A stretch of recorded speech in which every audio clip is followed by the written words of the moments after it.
좋으신 하나님을 찬송해 주셔서 감사합니다. 내 짐 대신 져주시는 좋으신 주님 찬송해 주셔서 감사합니다.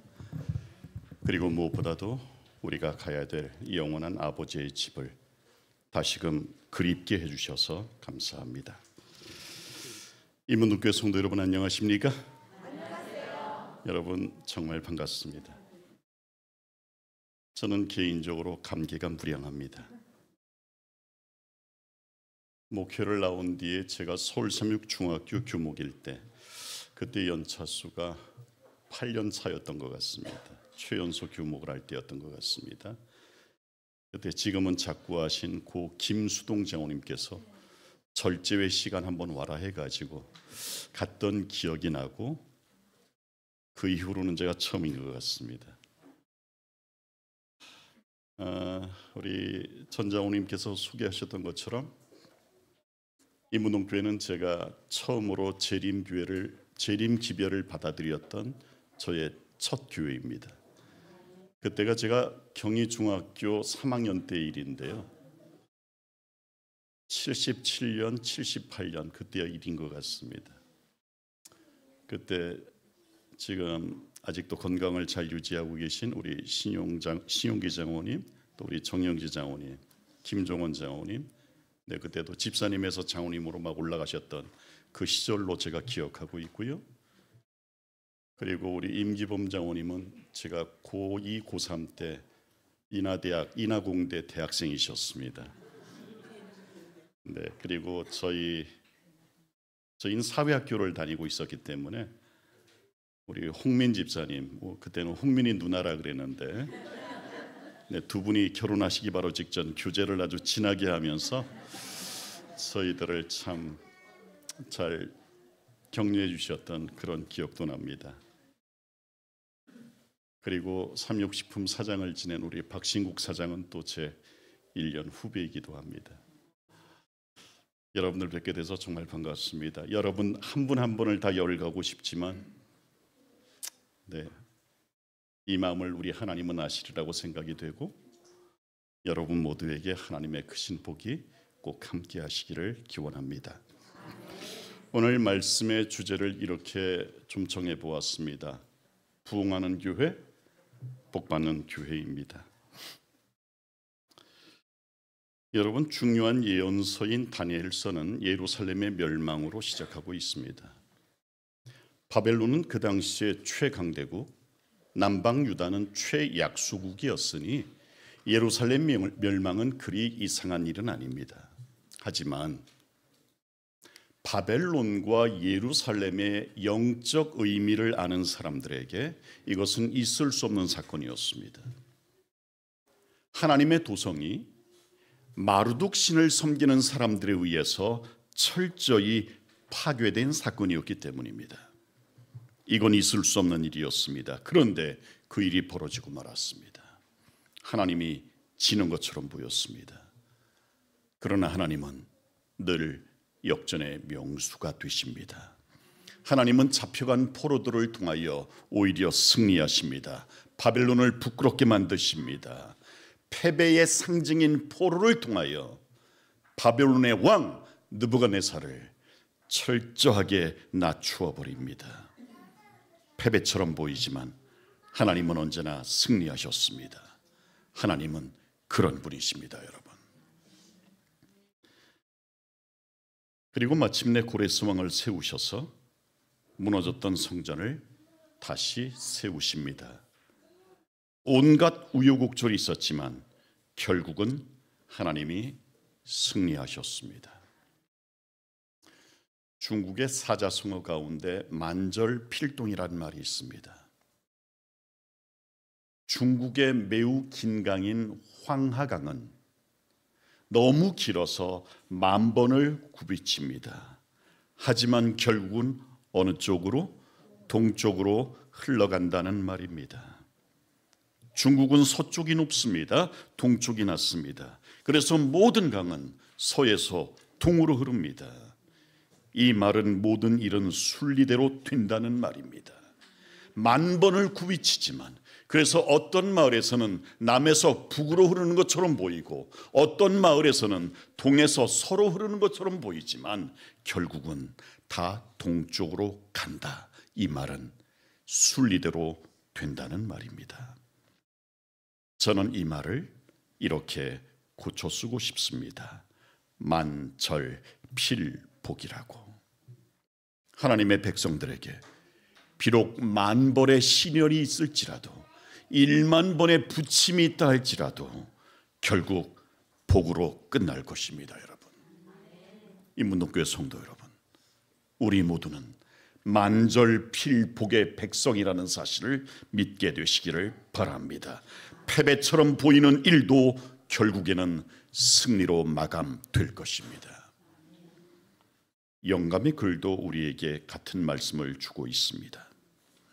이 모든 것이 이루어져야 돼 패배로 끝나지 않고 영광스럽고 영원한 승리로 끝날 것이다. 특별히 성전 기공 예배가 드려지는 바로 이날, 이 사실을 믿으며 살았으면 좋겠습니다.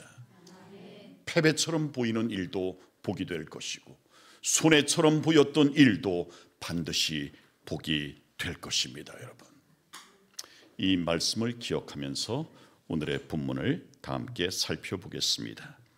흰색 말씀을 제가, 노란색 말씀을 여러분이 교독해 봅니다.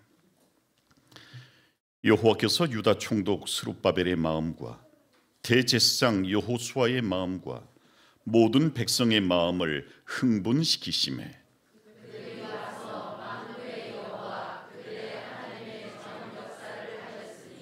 너희는 오늘부터 이 전을 추억하여 보라.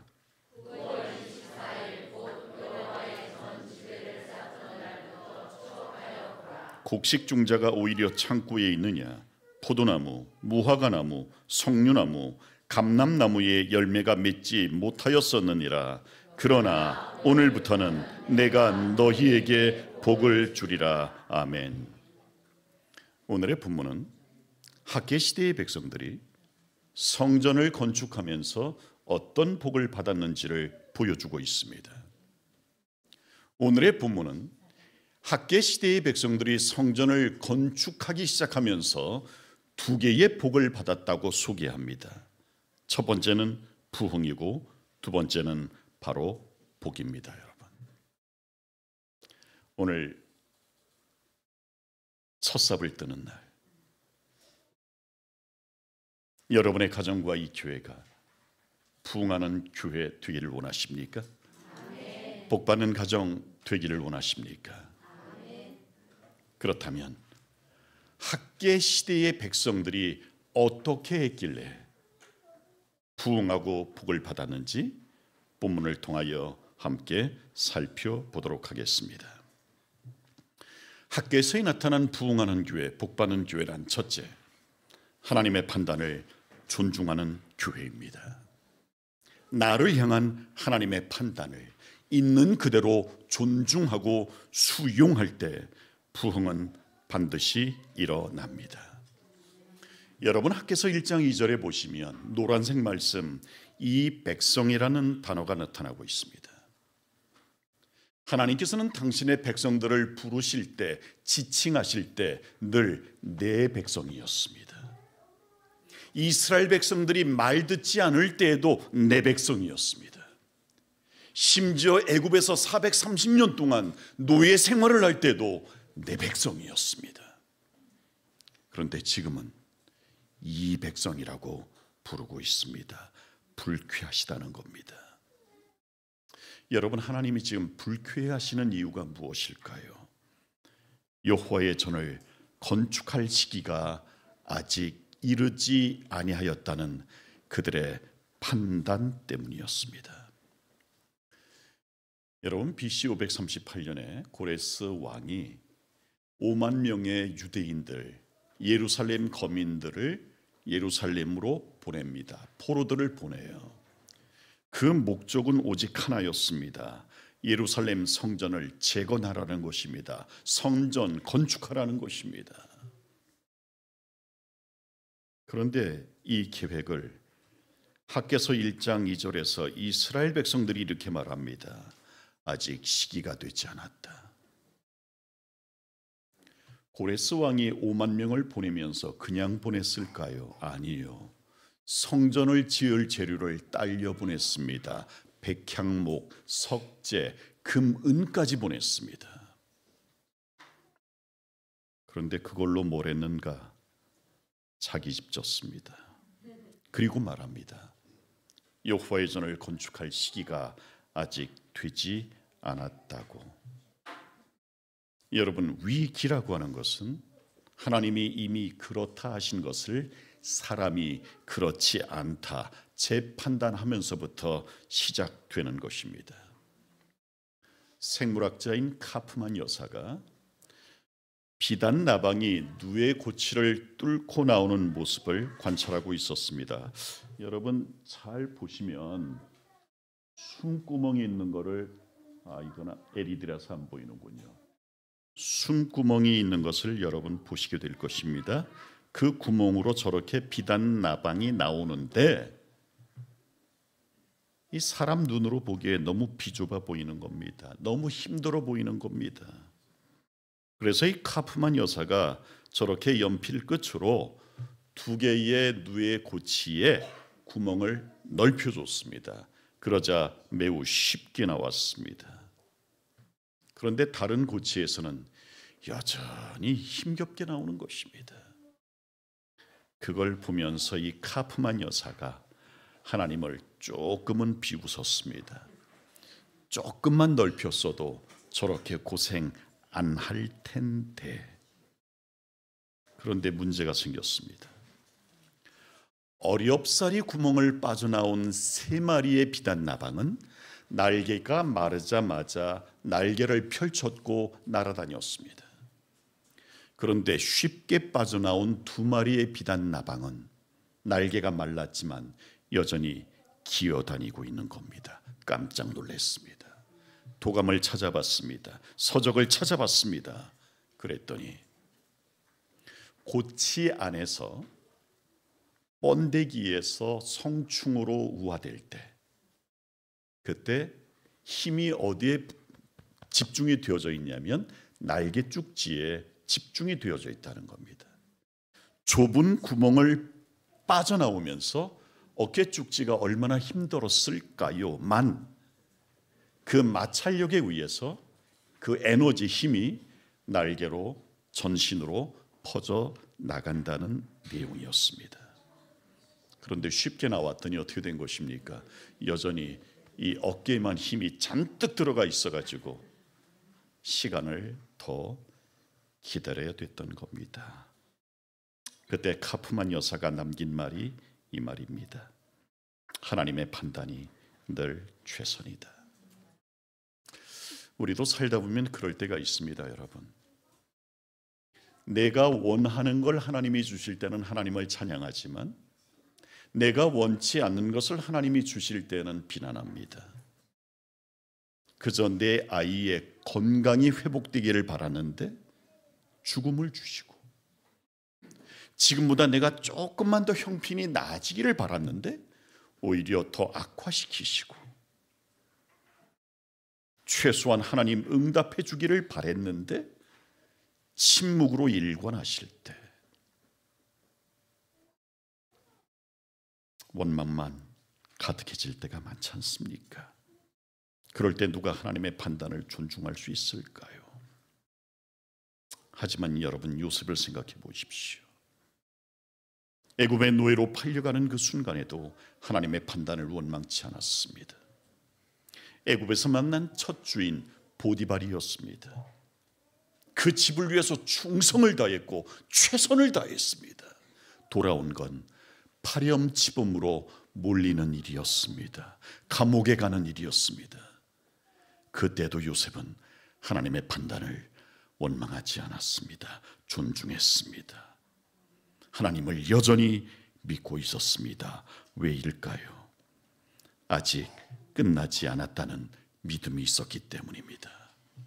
형들에 의해서 구덩이에 빠졌을 때도, 애굽으로 팔려갔을 때에도, 감옥에 갇혔을 때에도 이것이 끝이 아님을 요셉은 믿고 있었습니다. 그래서 여전히 하나님의 판단을 존중했습니다. 그러자 하나님은 당신의 판단을 존중하는 요셉을 높여주십니다. 애굽의 총리가 되게 하셨습니다. 따라해 봅시다. 내가 하나님의 판단을 존중하면 하나님도 나를 존중하신다. 여러분 믿으시길 바랍니다. 엘렌 화이트는 교회 증언을 통하여 이렇게 말씀하십니다. 우리가 할 수 있는 사업의 20분의 1도 못하는 이유는 바로 하나님의 판단과 지혜보다 인간의 판단과 지혜를 너무나도 의지하고 앞세우기 때문이라고 말합니다. 우리가 하나님의 판단을 정말 제대로 존중만 할 수 있다면 지금보다 20배는 더 성취할 수 있을 것이라고 말합니다. 그러면서 엘렌 화이트는 계속 말합니다. 그의 심령을 그리스도께 바치고 그 생각을 하나님의 뜻에 순종하게 되면 큰 승리를 얻을 것이다. 유일한 안전과 행복의 길은 하나님의 뜻에 순종하는 데 있다고 말입니다. 그렇다면 성도 여러분, 하나님께 순종한다는 것은 도대체 무엇일까요? 뭐가 하나님께 순종하는 일일까요? 저는 이렇게 말씀드리고 싶습니다. 하나님 뜻에 순종한다는 것은 하나님의 판단을 존중하는 것입니다. 여러분, 하나님의 판단이 내 생각과 달라도 내 계산과 맞지 않아도 존중하는 것, 그것이 바로 순종하는 것입니다. 여러분, 어느 날 하나님께서 아브라함에게 명령 내리십니다. 100세 때 힘겹게 하던 네 아들 이삭, 독자 이삭을 모리아산 꼭대기에서 제물로 바쳐라, 잡아라. 아브라함은 이렇게 생각할 수 있었습니다. 지금 내가 들은 음성이 진짜 하나님의 음성일까? 혹 잘못 들은 것은 아닐까? 환청은 아니었을까? 하나님을 원망할 수도 있었습니다. 하나님, 이렇게 하시려면 도대체 뭣담시 100세 때 아들을 주셨습니까?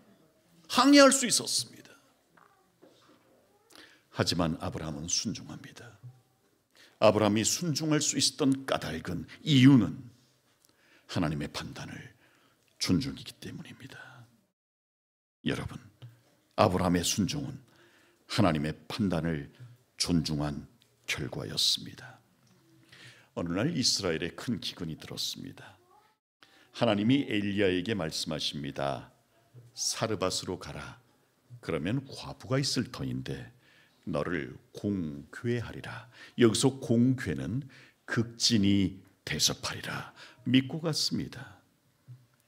하지만 선지자의 눈에 들어온 것은 불쌍한 모자뿐이었습니다. 마지막 곡식가루와 기름으로 마지막 떡을 만들어서 먹고 굶어 죽을 결심을 하는 불쌍한 모자만 들어왔습니다. 그런데 하나님의 명령은 뭐예요? 그녀가 너를 극진히 대접할 것이다.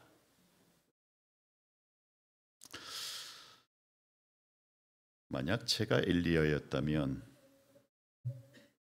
그 떡 나 먼저 타고 이렇게 말할 수 없었을 거예요. 나도 사람인데, 나도 이 감정이 있고 이성이 있는데 어떻게 그렇게 말합니까? 설사 나를 준다 할지라도 나는 괜찮습니다.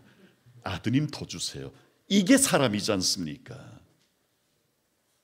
그런데 엘리야는 뻔뻔하게도 이렇게 말합니다. 나 먼저 타고 그리고 남거든 너희 먹어. 엘리야가 왜 이렇게 했을까요? 하나님의 명령이었어요. 그녀가 너를 뭐하리라? 공궤하리라. 극진히 대접하리라. 따라합시다. 하나님의 명령 속에는 축복도 있다. 여러분, 그렇습니다. 엘리야가 하나님을 섬기면서 하나님과 동행하면서 느낀 것은 바로 그것이었습니다. 하나님은 이유 없는 명령을 내리지 않는다. 하나님은 사는 명령을 주시는 분이지 죽는 명령을 내리는 분은 아님을 알고 있었습니다. 그래서 뻔뻔하게 말합니다. 나 먼저 다 하고. 사르밧 과부의 입장에서 그 질문을 받았다면, 저라면 의 그 인간아, 네가 그러고도 하나님의 종이냐? 그러지 않았을까요? 하지만 이 과부도 하나님의 판단을 존중합니다. 내 아들 먹일 것도 부족하지만 드립니다. 결과는 무엇입니까? 엄청난 복이었습니다. 기근이 끝나기까지 가루와 기름이 끊이질 않았습니다. 여러분, 하나님의 판단을 존중하면 복 받습니다. 순종이란 내 계산보다, 내 판단보다 하나님의 판단을 존중하는 것입니다. 여러분 꼭 그렇게 되시기를 바랍니다. 오늘 우리가 할 수 있는 일, 그리고 해야 될 일은 하나님의 판단을 존중하는 일입니다. 여러분 따라합시다. 어떤 경우에도 하나님의 판단이 늘 최선이다. 인문동교회가 바로 그 교회 되시기를 바랍니다. 어떤 경우에도 하나님의 판단을 최선으로 믿게 되시기를 바랍니다. 두 번째로 부흥하는 교회, 복받는 교회는 우선순위가 올바른 교회입니다. 여러분, 종교와 신앙의 차이가 뭘까요? 종교는 하나님보다 내가 먼저예요. 종교는 나를 위해 내가 선택하는 겁니다. 그래서 종교 속에서는 하나님이 나를 위해 있는 겁니다. 이게 종교입니다. 그런데 신앙이라고 하는 것은 나보다 하나님이 먼저예요. 신앙 속에서는 내가 누구를 위해 존재하는 겁니까? 하나님을 위해 존재합니다. 그래서 종교는 인본주의고 신앙은 신본주의입니다. 탄광촌에서 목회할 때의 일입니다. 한 성도님의 남편이 운영하는 창고에 불이 났어요. 그 창고는 윤활유를 쌓아놓은 창고, 기름집이었습니다. 불이 났으니 홀랑 다 타버렸습니다. 심지어 부인인 이 선생님, 이분 월급에도 차압이 들어왔습니다. 사는 게 너무 힘들어졌습니다. 어느 날 저를 찾아오셔서 이렇게 말씀하십니다. 목사님, 제 사정 아시지요? 알다마다요. 목사님, 너무 힘듭니다. 상황이 조금 좋아질 때까지만 11조와 헌금 생활 조금만 미룰 테니 이해해 주세요. 그리고는 하염없이 우는 겁니다. 제가 이렇게 상담을 해드렸습니다. 선생님, 조금 더 염려하지 마세요. 하나님 그렇게 째째하신 분 아닙니다. 하나님이 뭐가 부족하다고. 교회만 잘 다니세요. 교회만 잘 다니세요. 시간이 조금 흘러서 제가 유학을 갔다가 경기도에 있는 한 교회를 섬길 때 비슷한 일이 벌어졌습니다. 수석 남집사님이 계시는데 재주는 참 많습니다. 일식 요리사, 중식 요리사, 한식 요리사 자격증 다 있고 재주가 진짜 많은데 이상하게 하는 것마다 안 됩니다. 저를 찾아오셨어요. 목사님, 예, 제가 리오카이다 과일을 좀 교회 앞에서 팔 수 있도록 허락해 주십시오. 네, 하세요. 그것마저 안 되는 겁니다. 저를 찾아와서는 이 남자분이 닭똥 같은 눈물을 흘리면서 말합니다. 목사님, 제 사정 아시죠? 알다마다요. 너무 힘듭니다. 조금 좋아질 때까지 제가 헌금 못 내더라도 양해해 주십시오. 이번엔 제가 안면을 바꾸었습니다. 그리고 말했습니다. 집사님, 안 됩니다. 밥은 굶더라도 헌금은 내십시오. 그러자 울던 그분이 갑자기 정색을 하면서 저에게 화를 내더라고요. 아니 목사님, 내가 그걸 몰라서 그럽니까? 저도 똑같이 화를 냈습니다. 아니 집사님, 하나님이 지금 집사님의 형편을 모른다고 생각하십니까? 그런데 그 말을 듣자마자 이분의 표정이 바뀌는 거예요. 정말 망치로 머리를 맞은 듯한 멍한 표정을 짓더니 갑자기 허리를 90도로 숙이면서 목사님 감사합니다. 목사님 감사합니다 그러는 거예요. 시간이 조금 흘러서 뒤를 돌아보았을 때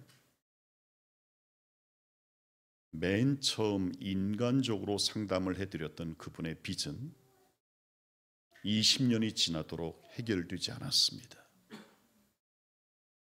그런데 신본적으로 상담을 해드렸던 그 남집사님은 교회의 수석장로님도 되고 한 식당을 지금도 운영하시는데 그 교회 11조 5손가락 안에 드십니다.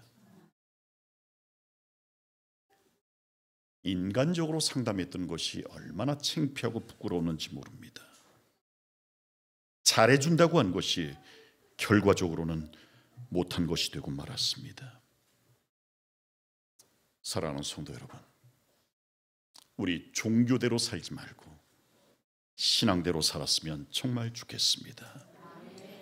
하나님을 늘 앞세우며 사시는 저와 여러분 되셨으면 정말 좋겠습니다. 우선순위가 잘 정립된 곳, 잘 세워진 곳에 우리 하나님은 반드시 부흥도 복도 주실 것입니다. 여러분 여기서 판벽한 집은 판잣집이 아닙니다. 이런 의미입니다. 도무로 된 집, 판넬로 덮여진 집, 백향목으로 세운 집. 학개시대의 백성들은 고레스가 성전을 건축하라고 준 재료를 가지고 자기 집을 짓고 말았습니다.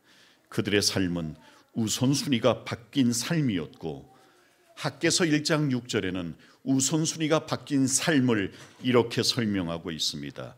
노란색은 제가 읽고 파란색은 여러분이 읽습니다. 많이 뿌려도 먹어도 많이 마셔도 입어도 많이 벌어도 우리도 이럴 때가 있죠. 아끼는 것 같은데 남는 건 없어요. 모으는 것 같은데 잡히는 건 없는 삶. 그런데 여기 나온 모든 동사들이 부정사 절대형, 즉 언제 끝날지 아무도 모른다는 것입니다. 꼭 이런 현상이 저와 여러분의 삶에 나타난다면 우리는 한번 돌아봐야 합니다. 내 삶 속에서 우선순위가 잘못되고 있는 것은 아닌지 말입니다. 그런 그들의 삶이 바뀐 것은 바로 그들이 성전을 건축하기 시작하면서부터였습니다. 그들이 성전을 짓는 전 지대를 쌓던 날, 기초공사를 시작하던 날, 즉 첫삽을 뜨던 바로 그날부터 그들의 삶은 바뀌었습니다. 복을 받기 시작했습니다. 여러분, 우선순위가 바로 세워지면 하나님은 꼭 복을 주십니다. 제가 시간을 조금만 더 길게 써도 되겠습니까, 여러분? 고맙습니다. 네, 그러지 말라 해도 쓸 겁니다. 이 사람은 영국의 육상 선수 에릭 리델입니다. 1934년 파리 올림픽 100m 금메달 유망주였습니다. 그런데 결승전을 앞두고 에릭 리델이 출전을 포기합니다. 왜냐하면 결승전이 열렸던 그날은 이 에릭 리델이 하나님을 예배하는 날이었기 때문입니다. 그러자 영국 본토에서 엄청난 비난이 쏟아져 왔습니다. 야, 잠시 뛰는데 그게 뭔 상관이냐? 야, 빨리 뛰고 교회 가면 되지. 하지만 에릭은 꿋꿋하게 자기의 믿음을 지켰습니다. 짐을 싸가지고 영국으로 건너오려고 하는데 감독이 그를 부릅니다. 에릭, 400m 선수가 지금 배탈이 나서 못 뛰는데 너 대신 한번 뛰어볼래? 주법이 다릅니다. 자기는 100m예요. 숨 한 번 쉬지 않고 그냥 뛰는 100m예요. 근데 400m를 뛰라니. 하지만 하나님의 뜻이 있다고 생각을 하고 수용합니다. 예선전 턱걸이로 통과합니다. 준결승 턱걸이로 통과합니다. 준결승 턱걸이로 통과합니다. 마지막 결승 출발 총성이 울리자마자 100m 뛰듯이 뛰쳐나가는 한 사람이 있었습니다. 누구였을까요? 에릭이었습니다. 그러나 아무도 그가 우승하리라 생각하지 않았습니다. 금방 속도가 줄어들 거야, 지칠 거야, 꼴찌가 될 거야. 왜? 예선전, 준결승, 준결승의 기록이 그것을 증명했습니다. 그런데 100m를 지나도 속도가 떨어지지 않는 겁니다. 200m 지점을 지나도 300m 지점을 지나도 속도가 떨어지질 않는 겁니다.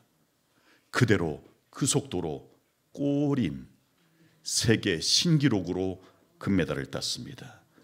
기자들이 깜짝 놀라서 우르르 몰려와서 질문합니다. 아니, 어떻게 그렇게 뛸 수가 있었습니까? 그때 그의 대답이 이것입니다. 처음 100m는 내가 뛰었습니다. 그리고 나머지 300m는 하나님이 달려주셨습니다. 에릭은 믿음을 지켰습니다. 그랬더니 하나님이 영광도 주셨습니다. 우선순위를 지키니까 하나님이 영광도 주셨습니다. 우리도 그랬으면 좋겠습니다. 늘 하나님을 앞세우는 삶, 믿음을 지키는 삶을 살았으면 좋겠습니다. 그럴 때 하나님은 반드시 우리에게 영광도 주실 것입니다. 믿으시길 바랍니다. 우선순위가 바로 세워지는 임운동교회 되시기를 축복합니다. 마지막 세 번째로 부흥하는 교회는 하나님의 일을 하되 몰두하는 교회입니다. 대충하지 않습니다. 전심전력해서 하나님의 일을 한 것을 의미하고 있습니다. 이스라엘 백성들이 우선순위를 바로 세웠을 때 나타난 현상은 하나님의 일을 시작하는 거였습니다. 하나님의 일을 하되 어떻게? 집중해서 몰두해서 했습니다. 예수님이 12제자를 부르실 때에도 각각 자기 일에 몰두하는 사람들을 제자로 삼았습니다. 그물을 씻는 일에 몰두하던 베드로와 안드레, 그물을 깁는 일에 열중하고 있던 요한과 야고보, 열심히 장부를 정리하고 있던 세리 마태, 무화과나무 밑에서 열심히 기도했던 나다나엘, 자기 일에 충성하고 있을 때, 몰두하고 있을 때 예수님은 그들을 부르셨습니다. 그런데 한 사람, 가룟 유다는 가능성은 많았지만 그 어디에도 몰두한 흔적이 없습니다. 그는 늘 자기 방식대로, 자기 고집대로, 자기 판단대로 스스로 일했던 사람입니다. 몰두하지 않았던 유다는 결국 배반자가 되고 맙니다. 오늘 드디어 그토록 바라고 바라던 성전 건축의 첫 삽을 뜨게 됩니다. 여러분, 이 일을 하실 때 대충 하지 마시고 몰두해서 하시기를 바랍니다. 왜 몰두해야 될까? 예언의 신에는 두 가지 이유를 우리에게 말하고 있습니다. 첫 번째, 온전한 승리를 위해서 우리는 몰두해야 합니다. 뒤에 있는 이 말씀은 예수님께서 비록 연약한 인성을 쓰셨지만 하나님과의 교통에 몰두하셨기에 사단의 모든 시험을 이기실 수 있었다고 말하고 있습니다. 몰두는 승리의 비결인 것입니다. 여러분, 성전 건축은 어영부영해서는 안 됩니다. 몰두해서 하시기를 바랍니다. 기도한 일에 몰두하시고, 돕는 일에 몰두하시고, 후원하는 일에 몰두하시고, 연합을 깨뜨리지 않는 일에 몰두하시기를 바랍니다. 몰두가 승리의 비결입니다. 여러분, 두 번째로 몰두는 평안의 비결이기 때문입니다. 겟세마네 동산에서 기도하시면서도 평안할 수 있었던 것은 몰두하셨기 때문입니다. 엘렌 화이트는 그 몰두라는 단어를 정확히 기록하고 있습니다. 저도 2번 성전 건축 해본 경험이 있지만 성전 건축이 시작되면서 많은 교회가 시험에 빠집니다. 평안을 잃어버립니다. 이유는 몰두하지 않기 때문입니다. 여러분, 몰두하셔야 합니다. 여기 나타난 말씀처럼 기도에 꼭 몰두하시기를 바랍니다. 그럴 때 건축 중에도 평안이 찾아올 것입니다. 고요한 평화와 연합의 정신, 그 뜨거운 열정은 절대로 식지 않게 될 것입니다. 평안은 몰두할 때 가능합니다. 그러면 몰두의 결과는 무엇인가? 2가지입니다. 첫 번째는 부흥입니다. 여기에 흥분이라는 단어가 나타나는데 그것은 부흥과 똑같은 의미입니다. 하나님의 일을 하되 몰두해서 하니까 부흥이 일어났습니다. 여러분, 꼭 몰두하시기를 축복합니다. 2번째, 몰두의 결과는 하나님께 뭘 받았어요? 복을 받았습니다. 그런데 언제 복을 받았습니까? 아까 본 말씀, 성전 지대를 쌓던 날부터, 바로 그날부터 복을 받았다고 기록하고 있습니다. 그런데 그날이 바로 언제라고요? 그러나 오늘부터는, 바로 오늘부터 복을 받았습니다. 여러분께 퀴즈 하나 내겠습니다. 인생 80년, 90년, 100년 중에 딱 3날, 3일만 행복하면 인생 전체가 행복해집니다. 이 3일이 언제일까요? 그랬더니 어떤 분이 이렇게 대답하더라고요. 태어난 날, 결혼하는 날, 죽는 날. 근데 죽는 날 웃으면서 죽는 사람이 있을까요? 태어나면서 빵긋 웃으며 태어난 아기가 있을까요? 없죠. 그 3일은 어제, 오늘, 내일입니다. 이 3일만 행복하면 인생 전체가 행복할까요? 그렇습니다. 그런데 다시 한번 생각해 보면 어제는 지나간 오늘이고 내일은 다가올 오늘입니다. 따라서 인생 가운데 하루만 행복하면 인생 전체가 행복합니다. 언제? 오늘. 그런데 하나님이 몰두해서 일하는 사람들에게 주시는 복은 무슨 복? 오늘의 복. 그러나 오늘부터는 내가 너희에게 뭐를 주리라? 복을 주리라. 오늘의 복. 여러분, 오해하지 마십시오. 오늘의 복은 오늘로 끝나는 복이 아닙니다. 오늘도, 그리고 다가올 오늘인 내일도 받는 복입니다. 매일 매 순간 받을 수 있는 바로 그 복이 오늘의 복입니다. 저는 이문동교회 모든 성도님들이 이 오늘의 복을 다 받으셨으면 좋겠습니다. 신용기 장로님, 오늘의 복 받으시기 바랍니다. 정영재 장로님, 꼭 받으시기 바랍니다. 김종원 장로님도 받으시길 바랍니다. 밑으로 쭉 내려와서 우리 전 장로님도 받으시길 바랍니다. 조금 위로 올라가서 우리 임 장로님도 받게 되시기를 바랍니다. 이 자리에 계신 여러분 모두가 다 이 오늘의 복을 꼭 받게 되시기를 간절히 바랍니다.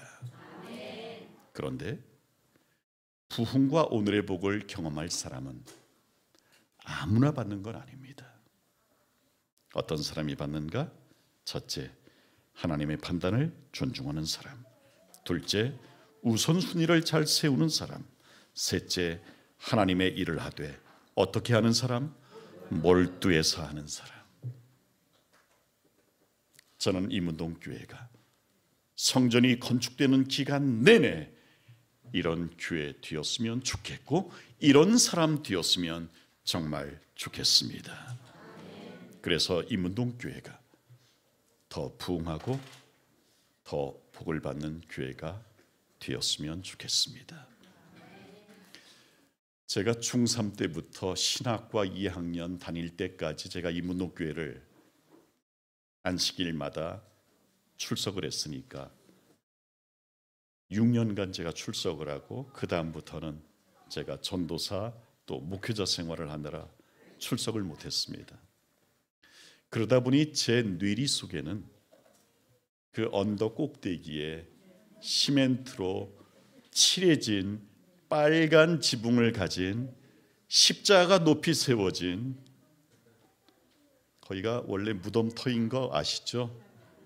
그래서 지하 공사를 나중에 했는데 팔 때마다 해골이 나왔다는, 그 교회만 생각납니다. 마당 한가운데 오래된 등나무 그늘이 있었던 그 교회가 생각납니다. 이제는 모두 추억 속으로 사라지고 말았지만 분명히 하나님은 선언하십니다. 이전 영광보다 나중의 영광이 더 크리라고 말입니다. 그 영광을 위하여 여러분 더욱 연합하시기를 축복합니다. 몰두하시기를 축복합니다. 늘 종교대로가 아니라 신앙대로 사시기를 축복합니다. 무엇보다도 하나님의 판단을 존중하는 교회와 성도님들 되시기를 간절히 바라면서 오늘 말씀 마칩니다.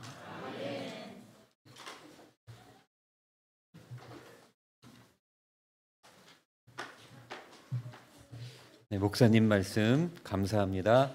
마치는 찬미 467장입니다. 찬미 후에 말씀 주신 목사님께서 축도해 주시겠습니다.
사랑과 자비가 많으신 고마우신 우리들의 아버지, 감사합니다.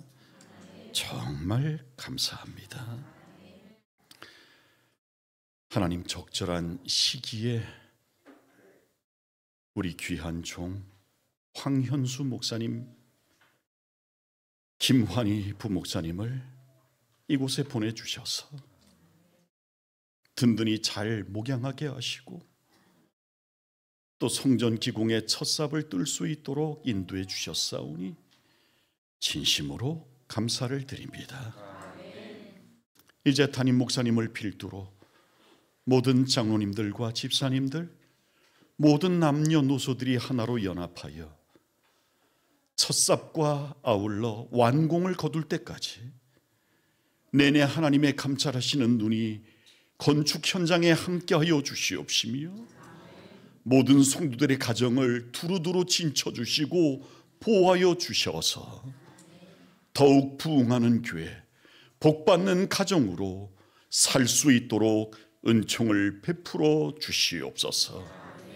어떠한 경우에도 하나님의 판단을 존중하는 사람 되게 하시고 하나님의 일을 하되 몰두해서 하는 사람 될 수 있게 하여 주시옵시며 우선순위를 잘 세워 늘 하나님을 앞세우는 우리 모두 되게 하여 주심으로 우리가 출입하는 교회가 부흥하는 교회 될 수 있도록 도와주시고 우리가 속한 가정이 복받는 가정 될 수 있도록 인도하여 주시옵소서. 하나님, 오늘의 감동을 허락하신 하나님, 감격을 선물하신 하나님, 정말 감사합니다. 우리 주님 오시는 날까지 우리의 사명과 임무를 다하는 종들 되게 하여 주옵시기를 사랑과 자비가 많으신 예수 그리스도의 이름으로 간절히 축원하옵나이다. 아멘.